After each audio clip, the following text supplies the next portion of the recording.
Wind keened out of the north as they hauled in the last catch, whipping white froth on wave caps and whistling past the rigging.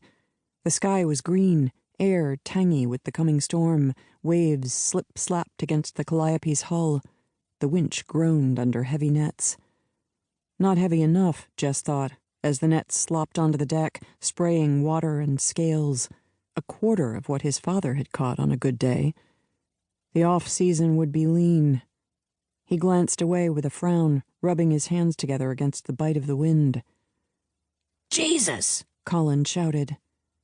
Jess turned back to the net, followed his mate's wide-eyed stare to a pale line among the glistening dark mass of cod. He took a step closer. Smooth flesh, marbled blue-green, the curve of a thigh, the angle of a knee, a woman's leg. "Christ," Jess seconded, crouching beside the net. He knotted his fingers in the wet nylon and tugged. Writhing fish slid away from a face smooth as ivory.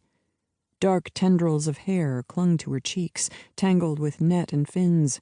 Stormlight lent an unreal cast to her skin. He reached out one scarred hand. She stirred, wide green eyes opening. Jess's heart jerked as he nearly lost his balance. Then she hissed, bearing a mouthful of needle teeth, and he fell hard on his ass. His boots slipped on the wet deck as he scrambled back. Colin cursed and jumped away. Jess could only stare, his tongue gone numb. The woman stared back, eyes huge, pupils crescent-shaped. She pressed a hand against the net, splaying clawed, webbed fingers.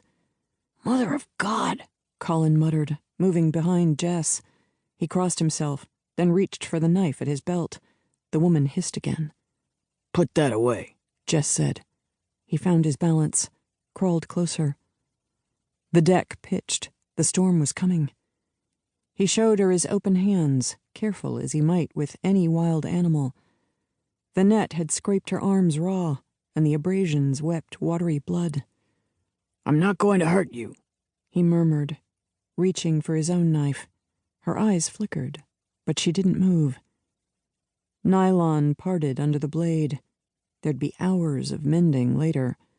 Fish slithered through the gaps, slapping his hands and boots. When the hole was big enough, he stepped away to give her room.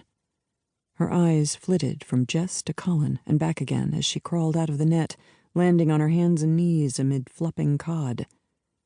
No mermaid tail, just lean, muscled legs and wide, webbed feet. Her hair clung like sea wrack, scales shining like sequins amid its tangled, dark length. Something gleamed in her left hand. She tried to stand, but her feet tripped her up and her legs gave way. Jess sheathed his knife and knelt beside her. "Are you hurt? Do you need anything?" It took a second to recognize the low sound she made as laughter,